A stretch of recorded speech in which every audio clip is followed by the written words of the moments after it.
Before you read or listen to this, make sure you are alone. If you are in a room, close the door. If you are by a window, look outside and make sure there is no one there.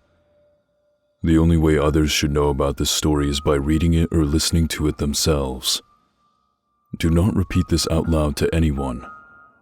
He will hear you. But you are able to read it to yourself or record yourself. Right now, these are the only two exceptions I know about. Once you think you're alone, look at the screen. Do not take your eyes off of it until you are finished reading or listening to a recording. He will know if you look away. It started on Sunday, November 4th, 2012. I'm in my senior year of high school, and I have, had a wonderful girlfriend. We were at my house mourning about school the next day, and terribly bored. She came over so I could help her with a project that just had to be due the next day. I had hoped we would be able to fool around a little, but she needed this A or she would fail the marking period. We finished around 8 o'clock and she didn't need to leave until 10. So we still had 2 hours with each other, and the only other person who was home was my little 8-year-old sister whom I had to babysit. My parents were at some dinner meeting until 10, but I knew them too well. They would be home around midnight, but I wanted to play it safe because they don't allow my girlfriend over past 8. They were afraid I would get her pregnant or something. We went on the internet because there was nothing else to do. She wasn't in the mood to fool around, and I couldn't stand another homework assignment. The internet was the only means of escaping these dull hours. We watched videos on YouTube for a while, looking up the newest popular videos until we ended up watching some creepypastas. We both have been watching creepypastas before we were dating, so we knew what to expect, and we had a hard time becoming truly scared of them like we used to. We kept trying to find some that would scare us, but the videos we watched weren't as scary as we had hoped. By now it was almost 9:30 and we were upset that none of the videos we watched were creeping us out. We were about to give up on searching until I saw this unusual thumb tag. All it showed was a man standing with his head looking down and hair covering his face. What was strange about the thumb tag was that there was no time limit and no author, just a title that read, "The Man Who Looked Down." We both agreed that this would be the final video, and if it didn't creep us out, we would give up. I moved my mouse to press on the video, and the moment I pressed it, the video went into full screen and the man I saw in the thumb tag was standing there. I moved my mouse around to find the loading bar, but it wasn't there. I pressed escape on my keyboard to get out of full screen, but the screen didn't move. For a second I thought the computer was frozen, but in the video, the man was standing in what seemed to be a front lawn of a house I had never seen before, and the tree next to him was moving with the wind. My girlfriend and I had no idea what was going on, but I never took my eyes away from the screen because I felt like there was something I had to see. And if I took my eyes away for any moment, I would miss it. I don't know how long my girlfriend and I stared at that man waiting for something. It felt like a couple minutes, but while I was staring at him, I felt like something was wrong, like something was changing me. I actually felt scared.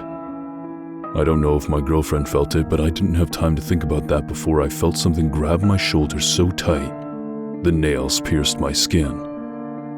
I turned around to see the face of my father. He opened his mouth to say something but was interrupted by my girlfriend's ear-shattering scream. I whirled back around to almost scream myself. The man had looked up and must have run closer to the screen because all I could see was his face now staring at me. The background was now completely white. The hair was out of the way to show his disfigured face. His nose was torn on the left nostril, allowing people to look inside of the hole into his head. His mouth was opening larger than any normal human could. Part of his cheek was missing with a hole about the size of a large fist. He had no tongue and no top row of teeth, only a bottom row of dark, chipped teeth that were pure black. But the part of his face that will never leave my mind is his eyes. They were half red and half white. The half-white parts had red veins protruding out of them, while the red sides had white veins protruding. There was no sound, just him staring through the screen for a couple seconds before my computer turned itself off. I looked at the clock and it was 12:30. This wasn't possible, I was thinking. It felt like 5 minutes. I looked back at my father, who also saw the face and seemed a little shocked himself. He pulled himself together and told my girlfriend to leave. She left without saying goodbye. My father then gave me a talk about disobeying and other stuff, but most of the time I wasn't listening. I was too busy thinking about the man. He seemed to have moved the moment I looked away, which I couldn't understand how that could happen. There was also the fact that we started watching it at 9:30 and had been interrupted at 12:30. We had been watching the man for 3 hours straight without looking away or blinking. Once my dad was finished, I had to sleep. I wanted to talk to my girlfriend about the video and what happened. I woke up the next morning like normal. I got out of bed, took a shower, and got dressed. I looked out my window for a brief second and noticed something out of the ordinary. There looked to be a black smudge on my lawn. I looked again and it was gone. I shook it out of my mind, thinking it was some stray cat or raccoon. I walked to the kitchen, grabbed my lunch, and started walking to the door to wait for my bus. At the corner of my eye, I saw something move. I turned quickly and ended up staring out my kitchen window. I walked slowly towards it to look outside. When I reached the window, I looked around my lawn slowly, taking in as much detail as I could to see if there was any change. There was nothing there. I was starting to get scared until I heard the school bus stop outside. I ran out the door and raced to the bus. Once I reached it, I almost collided with the door to the bus. The driver opened it, and I walked into the shuttle. I sat down quickly and stared out my seat's window. Everything was normal around my lawn. As I was running towards the bus, I had the feeling of being chased. I felt like I was literally running for my life. I wanted to stop thinking about what was happening, so as the bus started moving, I looked away from my window and decided to listen to some music on my iPod. But when I looked away from the window, out of the corner of my eye, I saw something move again. I looked back at my house just in time to see a man standing by, on my lawn, before the bus moved him out of my vision. His hair covered his face as he looked down. I didn't know what to do. Should I call the police? No, the man didn't do anything. Not yet. He was just scaring me. But how did he find me? Did I know him? I needed to talk to my girlfriend about this. I arrived at school and waited till second period to talk to her. It was our only study hall together. Once second period arrived, she didn't show up. I asked her friends where she was and they said they didn't know. I assumed she was sick and I would visit her after school. Her house wasn't a far walk from our school. This wasn't like her.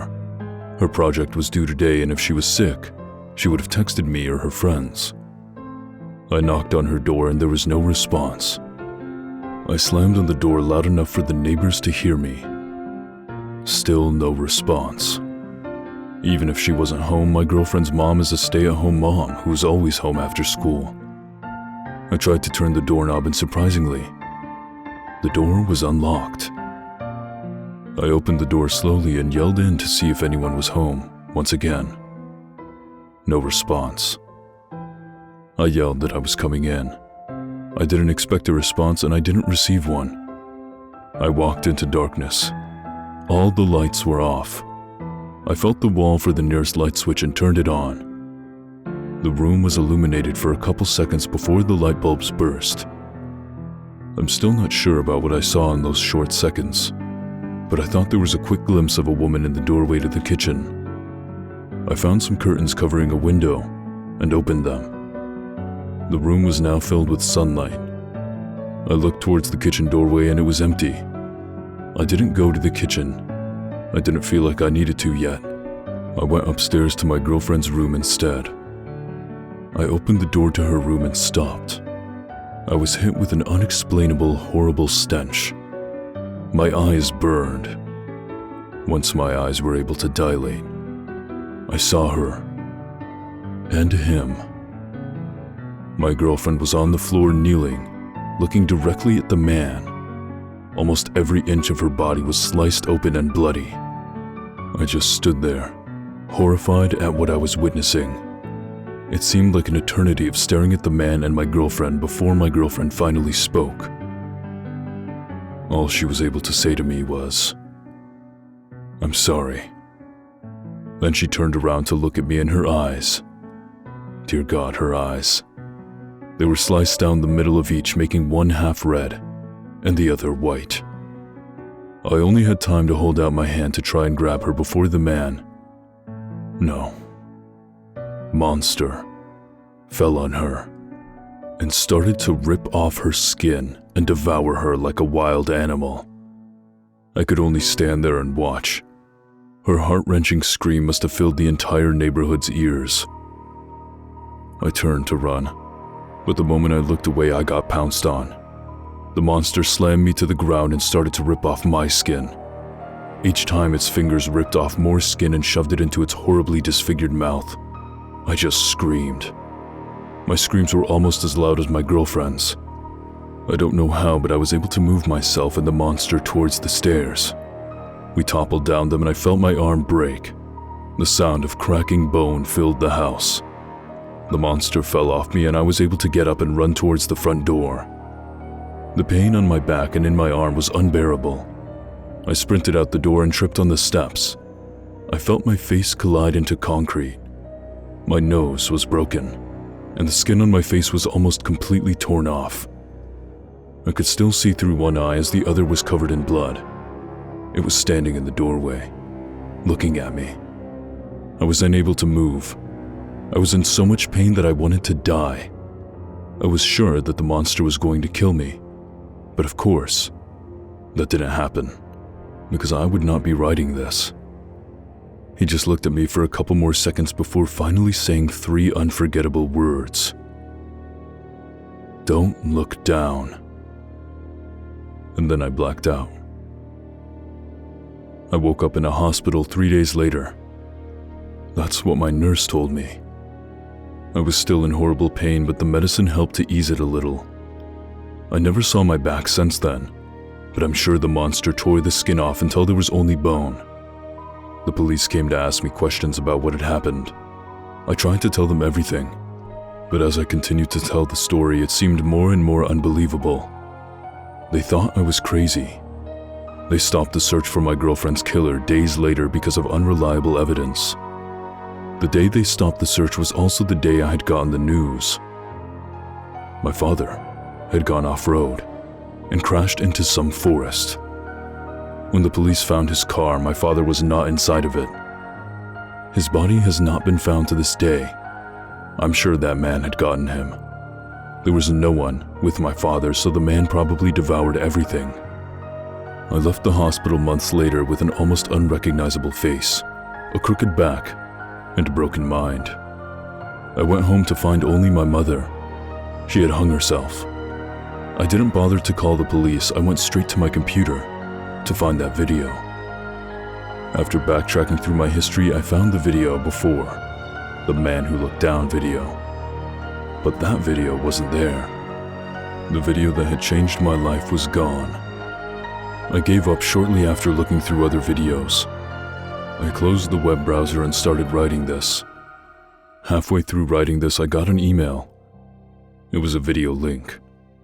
I knew it was the man, but I forced myself to click the link. There he was, standing in front of another house. But this house was familiar. It was familiar because it was my house. He's behind me. I can hear his soft wheezing. I can smell his horrible, death-soaked breath. I can feel his eyes staring at me. He isn't looking down. He's looking at me. He looks for his victims on the internet. I'm writing this as a warning to everyone. Don't look for me. For once I get this story somewhere on the internet, I will turn around and look down. My only regret is leaving my little sister all alone. Please forgive me, Julie.